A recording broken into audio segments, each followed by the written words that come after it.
Log entry, the catch Scarlet Queen, Philip Carney, master. Position 112 degrees, 32 minutes east, 21 degrees, 6 minutes north. Wind light, sky fair. Remarks, departed Hong Kong, China, 9 p.m. after breakdown in schedule. Reason for delay, the jewel thieves and the straw-filled dummy.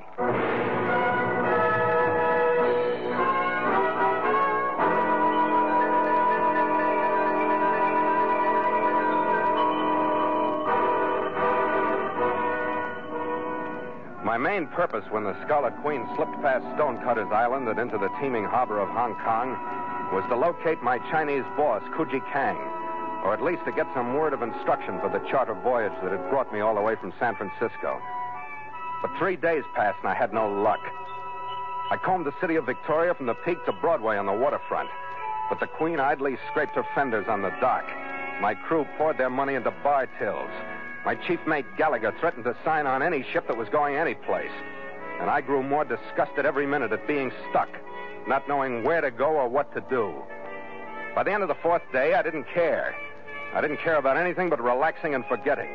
I started with a small bar on the waterfront, and by the time I'd graduated through the British Club, the Hong Kong Club, the Commercial Club, and 4 out of every 5 non-club bars I passed, getting from place to place, I had almost succeeded in forgetting.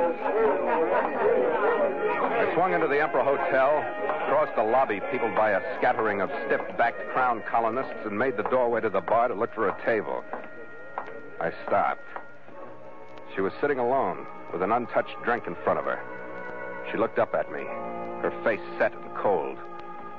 Her eyes flashed away for a second, back. Then she smiled, stood up, and came to me. Oh, darling, there you are. I've been waiting so long, I didn't know what to think. Oh? You're so late. We'll have to rush to get dressed in time for dinner. Come on, I have the key to our room. I stopped thinking it was the new Hong Kong approach when she took my arm to swing me back into the lobby. Her nails dug in, and her arm and the body behind it was shaking. The plea in her eyes gave me the rest. She was scared, stiff, and she needed me. We turned around and walked out into the lobby.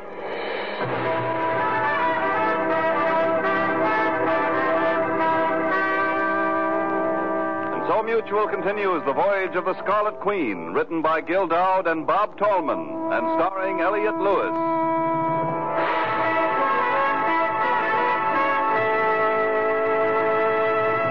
The Scarlet Queen, proudest ship to plow the seas, bound for uncharted adventure. Every week a complete entry in the log, and every week a league further in the strange voyage of the Scarlet Queen.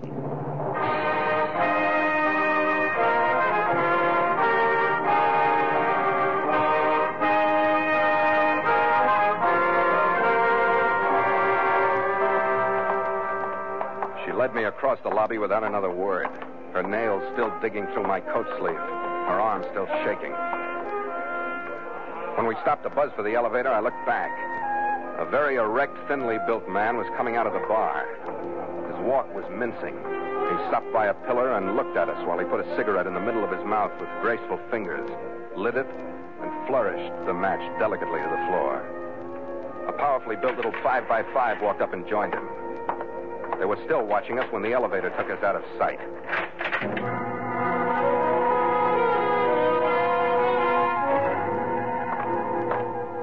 The room was at the front of the building on the 3rd floor. Here. She handed me the key to unlock the door. But when it closed, everything drained out of her. She slumped down on the edge of the bed. I don't know what I'm going to do. I'm so frightened. Now, take it easy. You want to try a drink or something? A glass of water. Sure.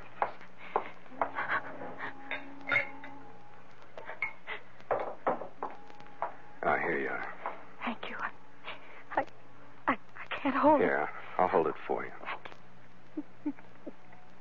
Yeah. Better? Yes, I think so. Who was your sylph-like little friend downstairs? His name is Neil Gaynor. The other one, 5x5? I don't know what his name is. They really knock you to pieces, don't they? Neil says he's going to kill me. Why? They were going to follow me out of the bar, and I don't know why. I swear I don't know. They want something from me, but I don't know what it is. I don't know what they've done to my husband. Where is your husband? Neil says he's dead. He says he's dead, and I'm next. Please. Now, this is no time to cry. You're all right. I've no right to ask you. But could you stay with me? Please. Don't leave me. It's been my fortune to only occasionally see a woman cry as she did, because she had to. It wasn't an act. It wasn't to gain sympathy. It was a cry of complete, terror-filled desolation. She quit shaking. A long time after that, she got up, went into the bathroom to put some cold water on her face. I'm awfully sorry for everything that's happened. I'm all right now, really. Please, I didn't have any right to ask you, and I don't want you to feel you have to stay here with me any longer. I don't. But you aren't leaving. No. Look, I was on hand when you needed me. You're bargaining? Believe me, I don't know what I'm doing. Maybe I'm taking advantage of you because you're in trouble, but if it is that, it's unconscious because I don't work that way. Maybe my world's kind of falling to pieces right now, too, and I need somebody. I'd hate to think that because I've been self-contained for a long time. You aren't going. You could make me go, or you could come with me. Where? Someplace where you could forget being afraid of Neil. Someplace where he wouldn't find us. Oh, we couldn't get out of here without being followed. I've been tailed through cities before. Pack your bags. I'm going to take you someplace. You're going to take me someplace? No one has said that to me for such a long time. It won't take me long to pack.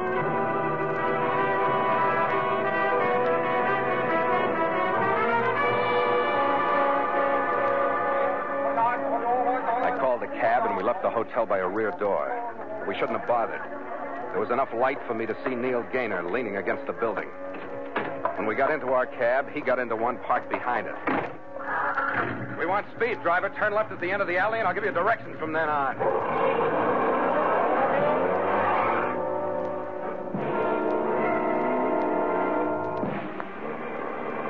The driver knew what speed meant, but his idea of threading through traffic was based on the theory of the straight line, modified by the belief that the line would open through the snarled traffic ahead of it if he made enough noise with his horn. We crossed and recrossed the level sections of town with Neil and the other cab trailing in our wake. Paralleled the waterfront, dodged through a maze of warehouses, finally lost him. We climbed halfway up Victoria Peak, took one of the terrace roads to the left, dropped to within a block of sea level, and I finally shouted the driver to a stop in front of a Chinese flat. Right here, Charlie. All right, come on.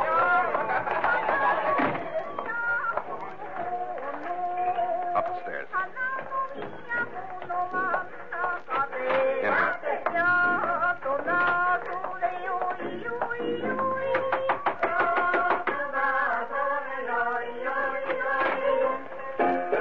Kim, you remember me? Come. The one called Connie. The year have been many, Sancho. It's time before me. We need a room for the lady, Kim Yui. It is done. Her baggage is outside by the steps. My son will bring it. Hot done got air. Follow.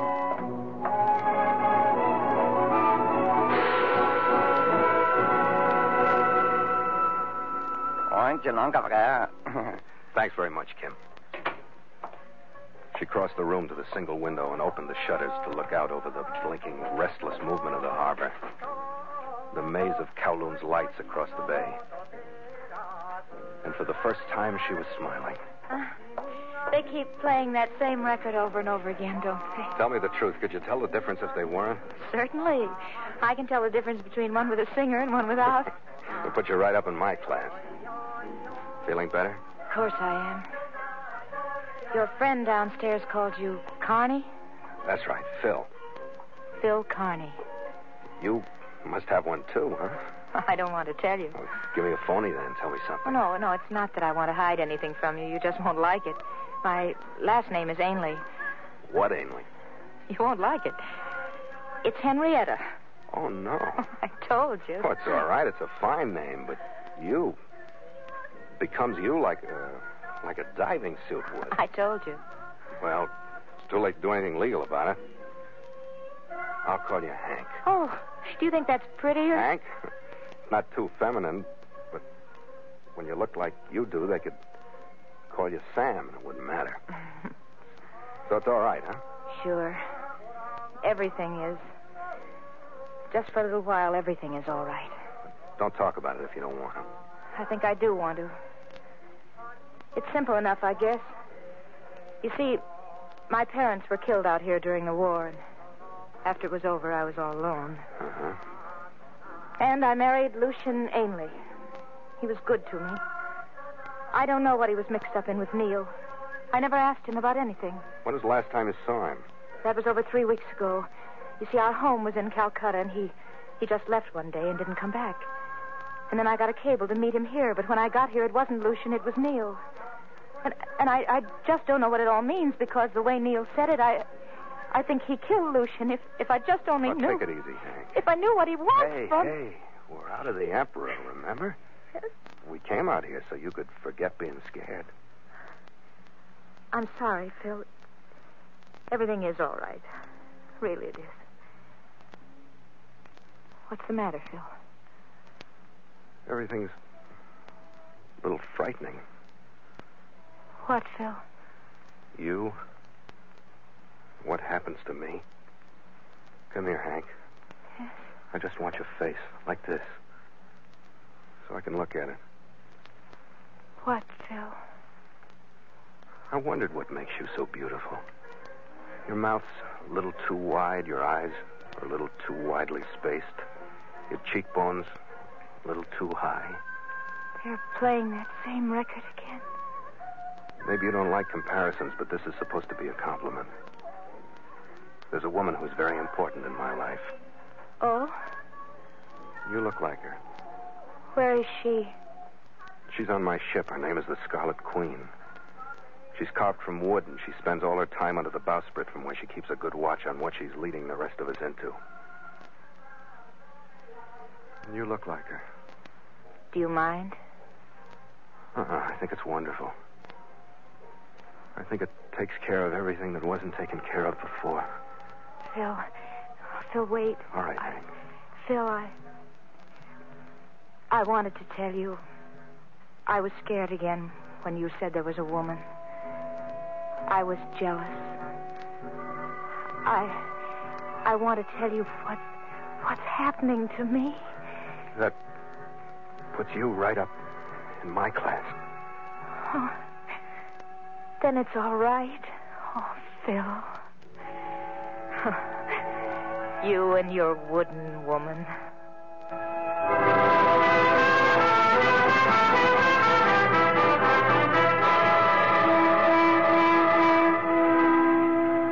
After I'd got Kim Yu-wee to put me up in a room farther away from the incessant phonograph, I lay awake, remembering that I'd started out to forget the senseless frustration that had bogged down the voyage of the Scarlet Queen, and that I'd succeeded.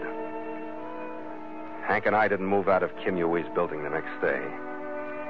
We spent most of our time watching the street from the window to see if our taxi dash of the night before had really shaken off her persistent friends. Nobody bothered us. Nothing did. Because there didn't seem to be anything else in the world except this dream that had picked us up out of the center of reality. That we couldn't or wouldn't leave.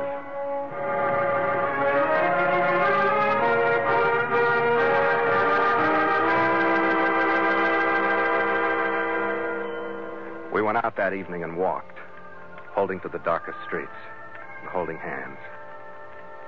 A light fog had rolled in to blur the lights in the harbor by the time we got back. And the foghorns were calling nervously to one another.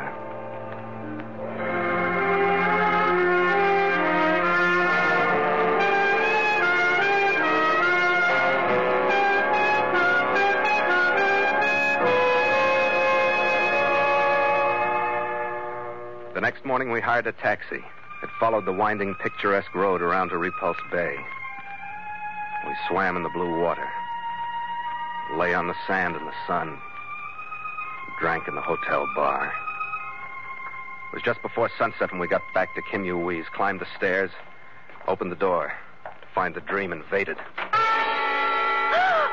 The room had been ripped to pieces, and it was cluttered by the things from her luggage. In the middle of it stood the slight, mincing man from the Emperor lobby, Neil Gaynor, his graceful fingers holding a small Japanese automatic. Ah, Tristan and Isolde, do come in. Neil, go away. Oh, I'll come to you. Will you really? The door, Captain Connor, close it if you will. Dear Henrietta, you're actually blowing. What's happened to you? I must know. Please, Neil, give me just 2 hours. I promise I'll come to you. The power of man, really, the utter effectiveness of him. What has he wrought, Henrietta? Look, Nola, straighten up and say something. I'm losing my temper, and I'm going to make you kill me to keep me from getting my fingers around that dimpled throat of yours. Phil, please don't, Phil. What Isolde means is that I would put out both your eyes before you took 2 steps. Bang, bang. I don't see how you stand the noise. My aunt to be brave. All right, my man of action. And knowing your type, I will show you how sweetly my little one speaks. Just the tip of your right ear. You control yourself, Henrietta. Turn your head, Captain. See. Just a slow welling of good, healthy blood. Just a nick. And another one beside the first. Now, my man of action, I hope you feel some respect for my little one. And I will leave my warning unspoken. Sit down, Henrietta. Your man will remain behind you.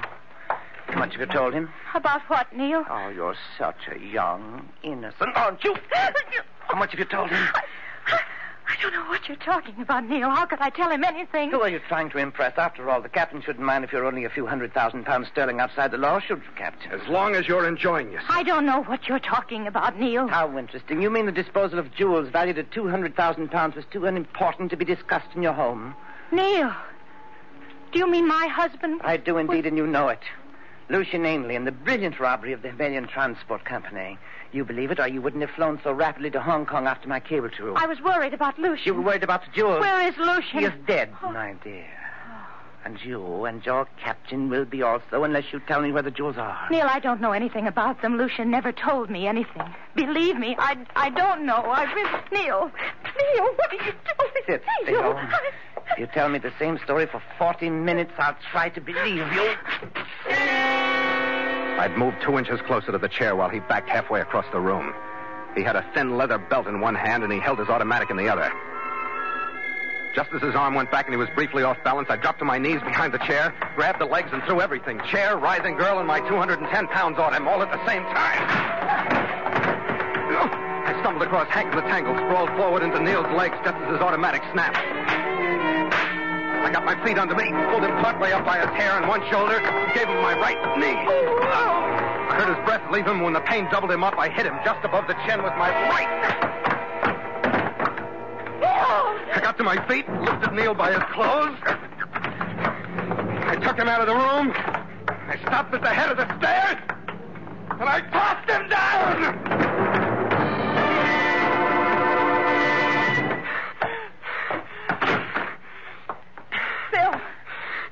What's the matter with you?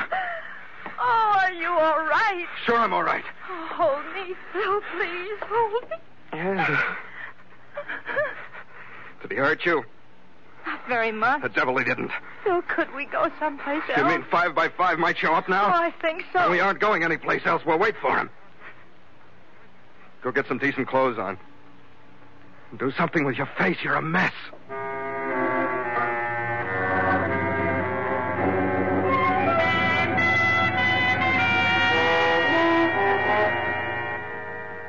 We didn't have to wait long for our next visitor. When I heard his footsteps on the stairs leading to our floor, I hustled Hank into a corner where she'd be out of sight. I waited at the door with Neil's automatic. A funny approach, and for a split second I had the crazy hunch that it wasn't 5 by 5. The hunch was right, it wasn't. Skip! What the devil happened to you? Gallagher, what are you doing here? Well, I came up to talk to you. What do you want, Red? I just wanted to talk to you. Don't you think this vacation has gone on long enough? What do you mean? I just want to know if you're going to turn into a Hong Kong playboy or come back to the ship, that's all. I think the least I deserve is the truth, don't you? Yes. Well, I'm not thinking about myself. I'm thinking about the boys and the crew. After all, they're as much your responsibility as mine, and I'm not... Well, can you come out here so I can talk to you? Yeah, sure, Red. What? Some dough was delivered to the ship for you, and sailing orders from Kang. Did you open them? They were open.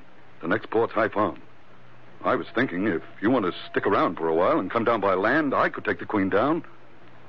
Well, it's none of my business. How'd you find me? Through the police. You're mixed up with some nice hot company this time. I know it, Red. They got their clamps ready for your girl. And I'd like to see you get out before they shut. They've had their fingers on every move you've made since you met her. You're in deep enough, Skipper. All right, Red. All right, gather the crew. We'll sail at 9 tonight. Attaboy, Skipper. There are plenty more like her where we're going. Yeah.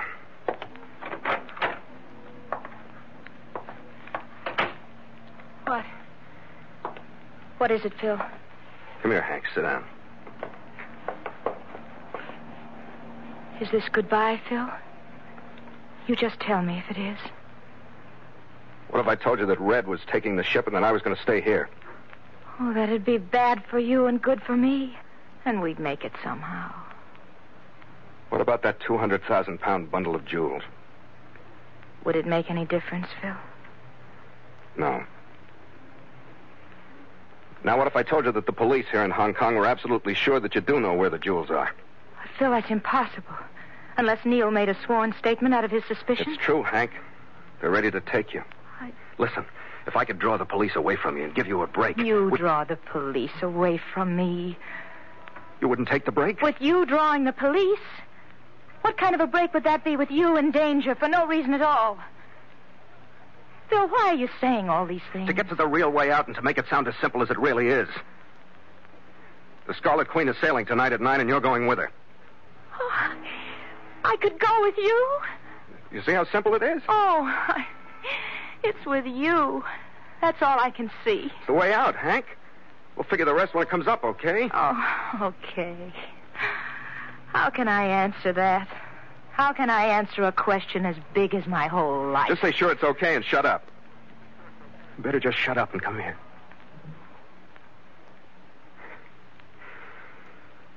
Everything's going to be all right now, darling. Isn't it? I'm not afraid. I'm not afraid of anything. You have to leave a lot of your stuff. That's all right. You can only take one bag. I'll take it down to the ship right now. You're going to leave now? I have to, Hank. Got things to take care of. Oh, yes, I know you do. Yes, and you'll be back when? I'll pick you up at 8:30. Phil, hurry back. I've gotten so used to you. It's about 3 hours, darling. We can handle that, can't we? I don't know. Hold me, Phil. Oh, yeah. 3 hours. I don't know if I can get through them or not.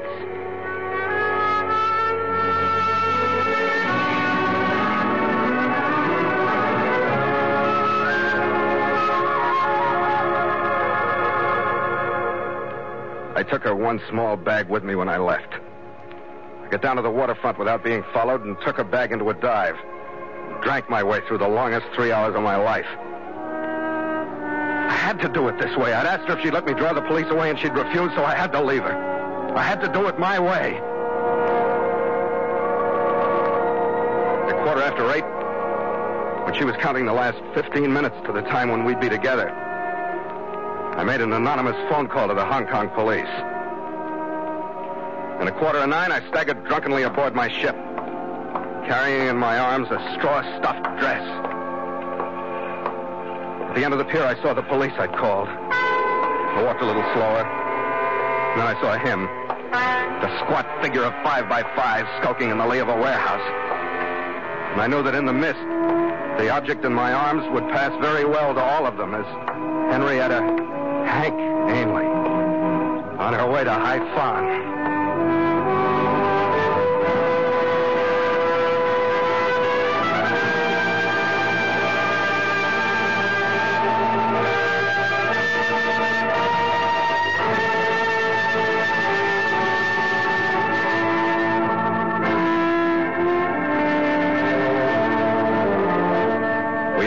Slowly out of the fog-blanketed harbor, cut past the invisible Stonecutter's Island, and turned south into the steady roll of the South China Sea. The wind we picked up outside swirled gray dampness across our decks. rattled the running rigging. Stand by to make sail!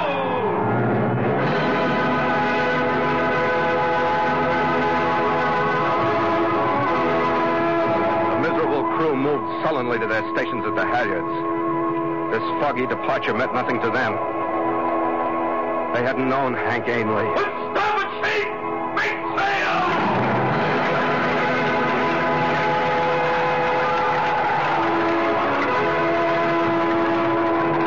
The main sheet moved sluggishly up the mast, and the moisture that clung to it gleamed dully in the faint glow of our running lights. To the jib sheets, men!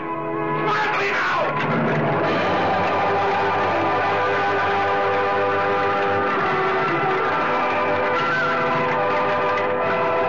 Red tried his best, but the men moved like martyrs to a lost cause. And the jibs moved out, then the mizzen, and the Scarlet Queen groped her way into the fog. That's a bad night, Skipper. But not much shipping down this way. I guess we don't have to worry too much about collision. Do you think so? Oh, come on, Skipper. Pull out of it. What'd you do, fall in love or something? Shut up! Get out of here, Gallagher. Leave me alone. Hey, Skipper, climb off. What did I do? Nothing, Red. Nothing. Look at you! What's the matter with me? You got us 2 points off course, and the mainsail is starting to flutter. That proves she wasn't good for you. Oh, look.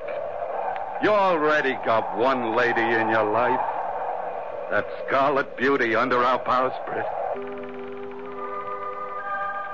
Log entry. The Ketch Scarlet Queen. 11:30 p.m. Miles traveled from San Francisco, 11,047. Dense fog. Wind light. Sail reduced because of bad visibility. Ship secured for night. Signed, Philip Carney, Master.